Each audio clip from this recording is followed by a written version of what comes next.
Last week, Dave, a guy writes in to say that he's borrowed a sizable amount from a friend. He's borrowed 10 grand. And every time he's around the friend now, the friend makes a crack about it. If this guy orders a beer, the friend's looking at him strangely like, what are you doing spending that money on beer? Do you know what I mean? He's on top of him. What should he do? What right does it give you if you've lent someone money? Does it give you that kind of sway over them? The truth is, I think when you lend somebody money, like it looks a lot like your money when you lend it to them.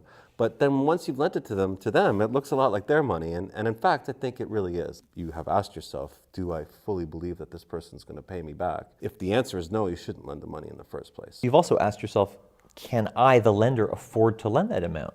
If you're lending a certain amount of money, you should have sort of figured it out that you can get by without that money you're lending. It almost sounds like this lender is overly anxious about getting that money back. So I think if you do lend money to somebody, it should be an amount, as you say, that you're willing to just kiss off, that you can live without. Isn't it also tough when it's a friend? Because there's the friendship, there's the intimacy. Now the money is another factor coming into that. The easiest advice to give is just to say, you should never lend anybody money. It complicates things too much. Money and friendships don't go well together. But it's such a great gesture. If somebody needs money, to say, look, here's $10,000. I would feel better about lending money than borrowing it. I would feel that I was in a better state. But we all borrow money.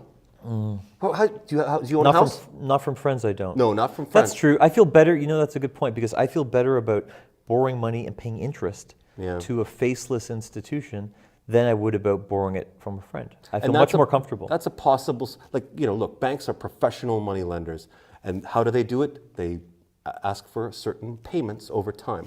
That if this is becoming a torture and the time is stretching out where the guy's not paying you back and he's splashing it around, and maybe there should be a schedule. Say, look, would you pay me 1,000 of it a month or every 2 months over a period of time? That's a great idea. My and thought. He's not paying the interest, so in a way you have the best of both worlds. The guy should be more respectful of the money that he owes, and the other guy should try to clear his mind and relax, and hopefully he'll get his cash back.